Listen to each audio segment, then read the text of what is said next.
wondering how I got into this mix. Hey everyone, this is Derrick Broze of the Conscious Resistance Network, and once again I'm back to bring you an interview with another important guest. You guys met Johan recently, who's over there in India doing great work. Now we're going to fly on over to Australia and talk to some of our other brothers out there who are doing good work. Specifically, we're talking with Dave. How you doing, man? I'm doing great, Derrick. Thanks for having me on. I'm really grateful and appreciative I can be on this platform. But yeah, how are you doing?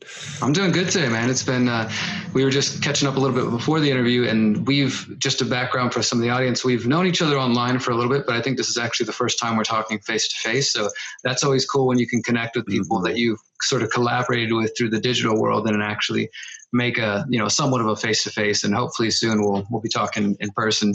But the reason we're having the conversation today is because we've been communicating for well over a year now, and you are just doing so much phenomenal work. You and the crew of people out there who you're working with and collaborating with, doing great work in Australia. And so I want to give you a chance to talk about some of that work, some of your background, and then of course, more specifically, how you and the group out there have taken the Freedom Cells concept, the mutual aid groups, and kind of just really taken it to the next level, I'd say. So before we get into all that, why don't you give the audience a little bit of background on yourself and just, what you're about and who you are.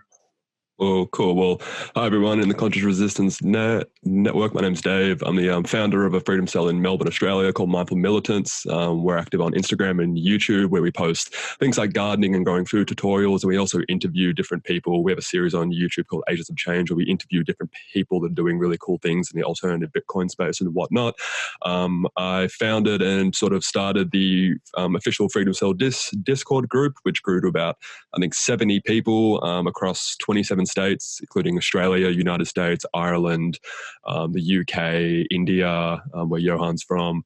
I also have started doing workshops around freedom cells at different alternative festivals and stuff like that, mostly around community organizing and organized anarchy, as Bob Podolsky has referenced it as. I work and volunteer with a activist conference in Tasmania called NUCON, which is a 5-6 day activist conference that is really close to my heart.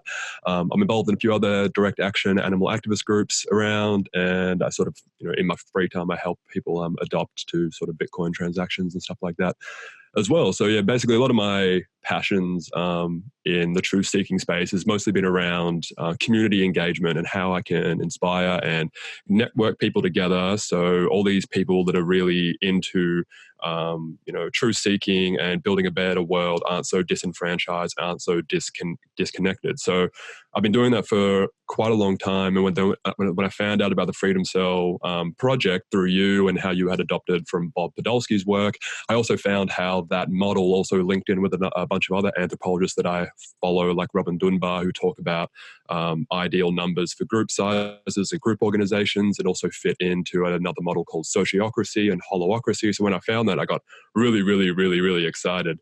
And then I wanted to really try and accelerate that and propel that as well. And I've had a lot of success just through the website alone. I've found 2 people. Like this microphone I'm using right now is from a guy that I met on freedomcells.org who lived like quite close to me. And because he had gotten a new microphone, and he's part of Mindful Militants, he kindly shared those resources with me. So already just from the website alone, I've found people who will want to help out and, mutually support each other and stuff like that. So it's been really good having that website. And then I took it to the Discord to have, a next level up. And we were hosting international conference calls. We were talking with people from all around the United States about ways to have, from Queensland, like single moms. I even flew to Sydney to do a course in trading. And I met up with someone that I met through the Discord. He was one of the first people to join the Discord, a dude called Rad from Sydney, who's sort of being involved with a freedom cell up there called the Free Humans. So yeah, it's been really good so far, and it's still just in early days. Like when I think about my freedom cell, when I think about freedom cells in general, I refer to it just as a seedling, and it's just going to grow and grow and grow from here, which is really exciting to like. Yeah, absolutely. Lots of good stuff there, man. I want to just touch on a couple of points there. First off, that's really awesome. I hadn't heard that you got some equipment through the Freedom Cell Network. So there's, like you said, that's a pretty good example. Even those things that might seem small at first, those are the things that are, now this microphone allows you to broadcast and communicate your content and to do interviews and to share your message. And so all these things ripple out, and it's really beautiful to hear that. Yeah, and it's been great, as I said, to watch you guys from afar. And I definitely recommend everybody who's watching to follow them on Instagram. And I want to get more into the Mindful Militants now. Tell us a little bit more specifically. Maybe somebody's hearing this and they're like, militant. Oh no, what is this? What is this all about? But then you got the mindful aspect there. So break down what Mindful Militants. Obviously, it's a freedom cell, but more specifically, what's the deal with your freedom cell? Yeah, so the deal with our Freedom Cell is basically I launched it in 2018. I'd been on the website freedomcells.org for a long time, trying to connect with different people, and then after a while, I sort of took it upon myself to sort of envision a name, envision symbology, and envision something. So the group was no longer just an ideological idea. So I created the name and whatnot, and then sort of was going around representing this group. And I found that that was a great tool for people to not only hear what it was about, but sort of get attracted to it. So basically, Mindful Militants is just a collective that's empowering each other with health, education, and community. The name sort of comes from having the archetype of being a warrior and being a soldier, and sort of going into this sort of fight that we're in a conscious, mindful manner, and being supportive of each other and growing and helping and learning. So that was established in 2018. At the start, it was mostly just me, being me, just waving my hands above my head, being like, "Hey, does anyone want to come and join this this cool fucking idea?"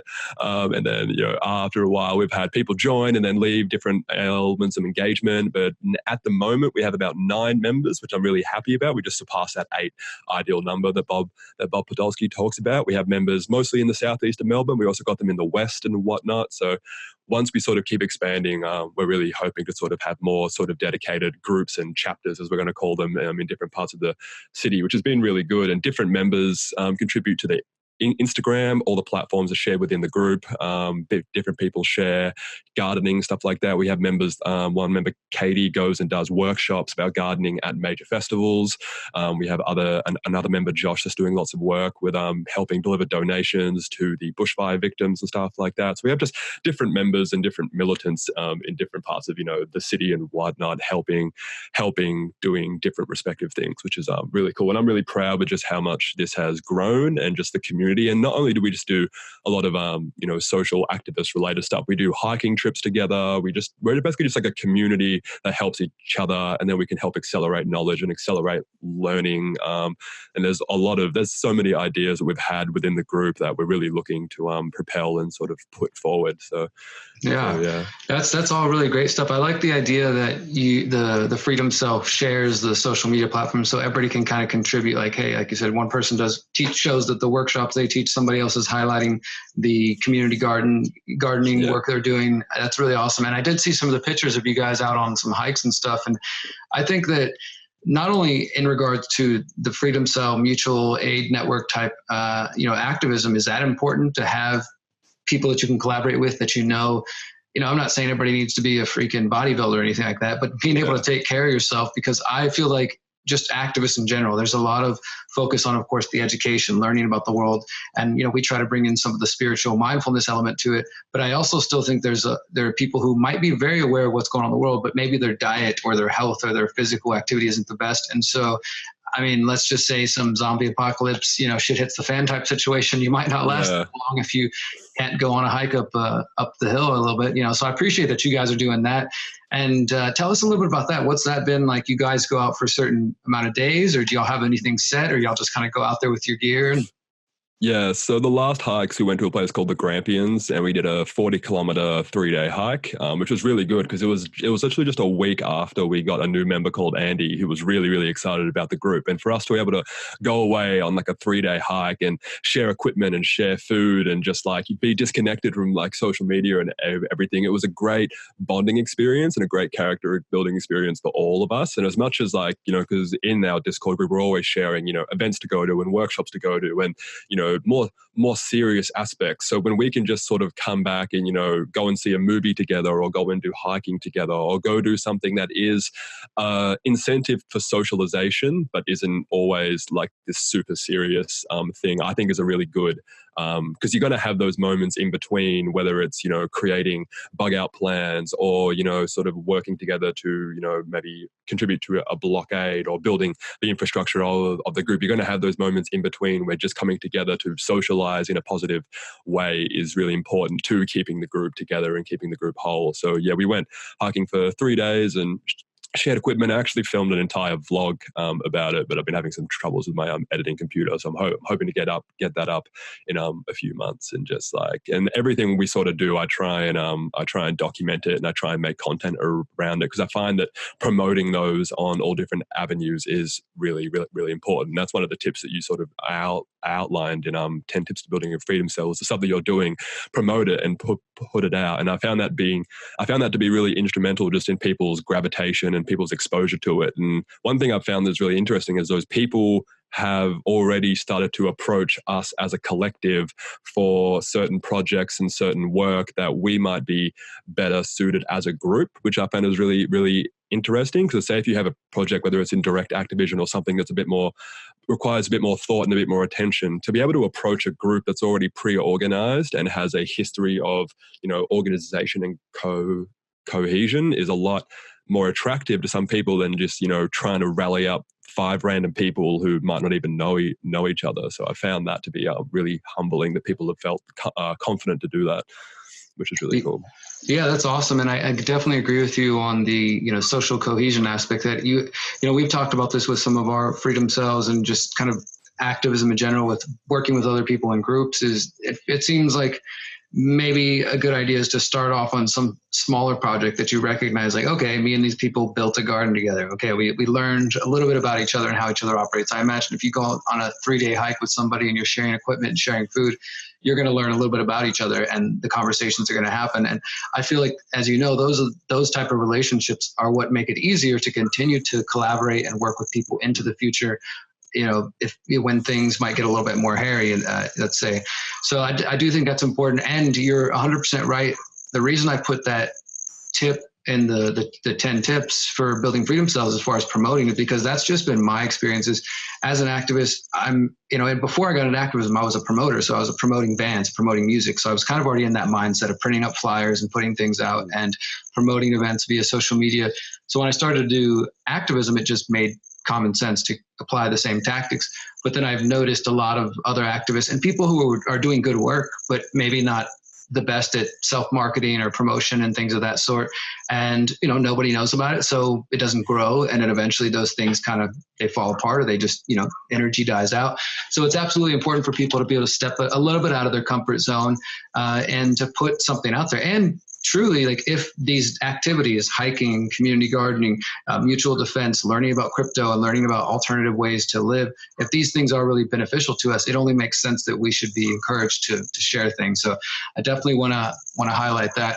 And just a note for those who have tried to check out the Freedom Cells website recently, there probably have been some error messages. The guy who built the website for me has been unable to be reached, but recently I talked to him, and I think we're going to be able to have a smooth transition of the website where I will be able to have a little bit more, administrative abilities to it. So in case issues like that pop up, because I do think it can be a valuable tool. Like you said, you connected to other people. I've met people through there, and I've had this from other folks. So we want to keep that platform going so that we can make it easy for us to connect in the digital world and then transition that to doing activities like you guys are doing. So I really appreciate the awesome examples you guys are doing. But I know you wanted to share some more about, you mentioned a couple of things about, we mentioned Johan, and I know Johan played a role in your freedom cell. So maybe let's start there. Yeah, so Johan was one of the instrumental people who joined the Discord that was already making moves and strides to create a freedom cell, and to have it all the way in India, in Mumbai, I think he's from, to see that and be like, whoa, like, we're creating groups over here, he's creating a group over there. That was really awesome. I think recently on our Instagram, our other member Josh has been helping go out to a distribution center and collect donations, because Australia is pretty much on fire at the moment and there's a lot of things burning, and he's been helping go out to affected areas in Victoria and stuff like that. And when I made a post, and we have our own sorry, a bit sick at the moment. We have our own sort of Bitcoin wallets and stuff like that, and PayPal wallets as a part of Mindful Militants. And I put that up saying, if anyone wants to give donations, you're welcome to do that. And Johan stepped through and actually donated a sum of Bitcoin to us that's going to actually be instrumental and help to buy a bunch of dust masks and a bunch of gas masks that I will, help facilitate and give to Josh, and then he will help go out, sort of thing. So to have a group that can sort of instrumentally facilitate that, like the Bitcoin transaction, getting the money, turning it to fiat, giving it to another person, just to have that ease of accessibility to do that, and then have someone that's already going out and be able to hand deliver the donations is really cool. So it's already really cool to see international freedom cells working together with each other and using things like cryptocurrency so we can send money internationally and whatnot in a much faster way than a lot of other international money transfers would have worked. So that was really, really, really cool. And when that happened, I was like, whoa, this is really really great and really fantastic. And it starts to become a little bit more real, right? That there's a network, because as you said, we're kind of the seed of this. I definitely do believe and hope that if these, and as I've written in my works, that if these concepts continue to grow, well then, it really depends on the people, right? If this idea, just like any idea, can be the best thing you've ever heard, but if nobody steps up and, takes advantage of it, well then it's just going to sit on the shelf. So we're the people who are kind of the early ones who recognize value in this, and we're pushing it forward. And so are other people around the world that probably we haven't even connected to yet. And, the interconnectivity of these cells, even on this small scale, is showing that, hey, even if we're just maybe one group here and one group over there, we're already starting to interconnect and create what could eventually be a parallel network of support systems and a way past corrupt government, past corrupt corporations, and past, a lot of the issues that we've dealt with as a species. So, it seems like to me, maybe that seems like such a lofty goal to some listeners, but, truly that is the goal, at least for me, when I was putting these ideas out there. That's the intention is, I think there's a lot of benefits to it, really practical things, gaining skills, gaining, friendship and getting healthier mentally, physically, spiritually. But also I do think that this creates a path to an alternative system outside of the current paradigm we're in. So I'm really excited to hear that, man. And I wanted to give you a chance to just share a little bit with the audience as somebody who has now put in some time with this concept and developed a freedom cell, got up to 9 members, working and collaborating with other people who are advocating this in different countries, and really putting it to use. What do you feel are some of the biggest challenges you have faced, from the practical to maybe bigger things? Because I know you've started to go out and speak about freedom cells and at various events, and you printed out some pamphlets related to both mindful militants and freedom cells. You can feel free to show those to everybody. Excuse me. And I'd just like for you to just offer us a little bit of anything that you have to offer the audience who is interested in hearing this, but might wonder what are the obstacles they're going to face.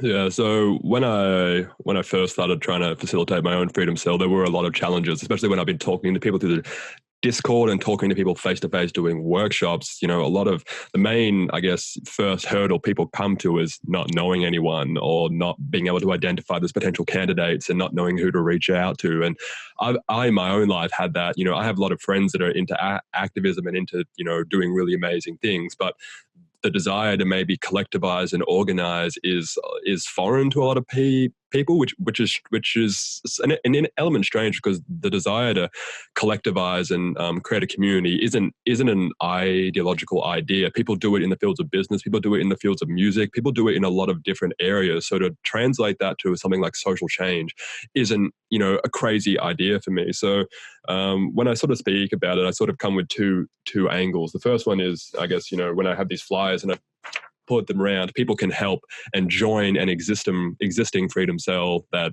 is quite attractive to a lot of people, because it's already a framework that exists, and they can go on our blogs and look at our values and look at the things that we're doing and be like, this is something I want to join, and it's something that they can be attracted to. And then there's the second way I sort of propose it, where it's like, if you don't resonate with what we're doing, whatnot, you might not like the name, you might not be the biggest fan about growing food or whatever our focuses are and our certain specializations are, you can go and just create and join your own freedom cell. And that's just like a pamphlet that gives people access to the freedom cell Discord, tells them about the website. And I'm always open and helpful to try and mentor and help people to create their own freedom cells on whatever they want, and maybe they have people in their own lives already. Maybe they're already in an affinity group or an anarchist group where they can bring over that structure already. And that's sort of what I try and do, because I found a lot of people, and in my own activist groups in the animal activist space, and when I go to different conferences, there's a lot of people that already have an organized group, and they're already doing things within the same numbers of 8 to 12 people, but they don't necessarily call themselves a freedom cell. And I've found that to be the case in a lot of areas. So I sort of use freedom cells more as like a terminology more than sometimes a movement, sometimes, because there are people that are already doing that. So if I can help bring them organizational tools and different ways to organize their group, that's fantastic. But one of the biggest challenges I've found is identifying potential candidates, realizing that different people will have different levels of engagement. Well, we're in a society where a lot of people are still trying to make ends meet. They're preoccupied with their careers and their jobs. There will be people where one person will be like very, very involved and always wanting to build the group and, go on hikes and do these things and do these other things. And there's another person who is always up for it, but their involvement in the group communication might only be once a week or something like that. And it's important to be really sympathetic and empathetic to all those kinds of people and do things that allow that incentive for socialization and that cohesion to happen, because not everyone's going to be on 100% the same level of engagement. And I think that's a big thing that I've learned. That's a great tip and a great insight, man. Yeah. And another thing I found is creating a communications hub is a really, really big thing. Having a centralized, sort of localized place where you can have all your communication, whether it's a group chat, whether it's a private Discord group, whether it's just something where you can. I found we use Discord as our sort of main area. There's also apps like Slack and whatnot where you can sort of share. We share everything from upcoming events. So we share our upcoming events. We share music with each other. We share our notes with each other. And we have other things. So we have an encrypted chat. We have an encrypted Dropbox for more sensitive topics that we want to use. But it's all about that, about sacrificing that sort of security for convenience sort of thing, because we did look at a lot of sort of group cohesion sort of platforms that are encrypted, and there's not really that many. So that's another thing I found that it is really imperative, creating a good sense of cohesion. And then probably the third thing and the final thing I'll bring up is creating a sense of like personality around your group. Creating a personality. I'm always, when I've been chatting to some of the people that are creating a freedom cell in Sydney, I always highlight on just the importance of having even just a name, not even just calling it a freedom cell, getting together with your group, thinking of a name together, creating symbology, creating, I guess, a logo would be the wrong word for it, but a symbol where you can wear it and stuff like that. And even if you want to create merchandise or have it, like, even we even have like a Facebook page that we don't really use because we don't really like Facebook, but it's still there. We believe in being on all platforms, and people can actually, under their employment statuses put, soldier at Mindful Militants. And about having that, it creates a sense of belonging, and it creates a sense of community, and it creates a sense of pride. And as well as it's something that you can share, and it's something that you can actually take pride in. So I always believe that it brings a sense of, community and personality to what you're doing, and you can take greater pride in it. Yeah, I like that. And, so I want to counter that and play a little devil's advocate based on my experience of being an organizer in Houston and working with the Houston Freethinkers, and which was sort of my first attempt at a freedom cell before I even really knew, what it was. But I've been called a cult leader more than once over the years by local activists for just being an organizer, for just being somebody, who's out there. And as you know, if you can't help it but just be loud and do things, people tend to put you into the sort of leadership position, whether you want it or not, just because by the sort of default of doing things.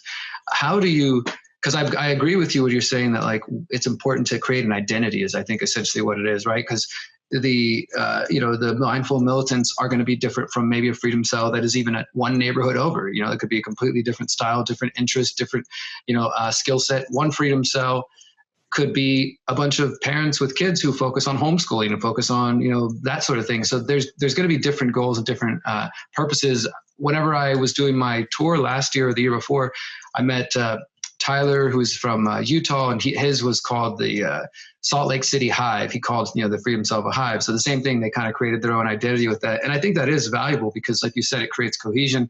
It can give people a pride and sense of a belonging, which is why people turn to other organizations like, say, street gangs or the cops or, any sort of other gang mentality out there, right? So how do we balance that between creating a group where there can be camaraderie, there can be belonging, but not turning into that? Do you know what I mean?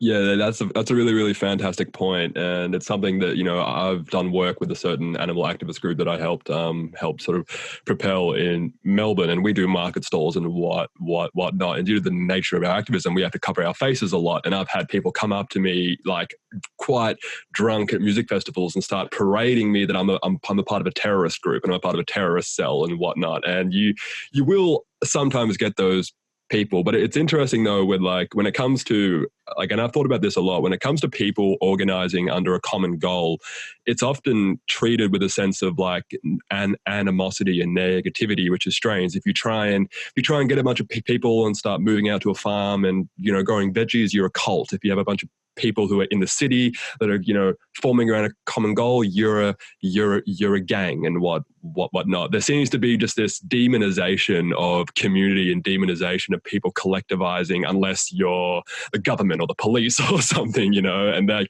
they're really organized and they're really stuff like that. So the way I guess we would combat it is by, one thing would be promoting what you're doing. If you're a secretive group where you'd have this illustrious name like Mindful Militants and you're doing these things, but you're not open to sharing what you're doing, people are going to think you're doing some real whack kind of shit. But if you're out there saying, hey, I taught someone how to grow a radish, I helped my local community in this. I'm doing a workshop on how to make your own deodorant. This is us going hiking, and you're expressing what your credentials are about and what your values are about. And we even have, our own Minds blog posts. It's just pretty much sometimes when people ask me what Mindful Militants is, I just send them the article and be like, this is, and it's something that we put a lot of thought into. It has our, our vision, our values, our ethics, what we're trying to do, what we're trying to accomplish and stuff like that. And it's just there, you can that's sort of by having a sort of sense of identity around it. And it's going to be, as you've talked about before, having those horizontal and vertical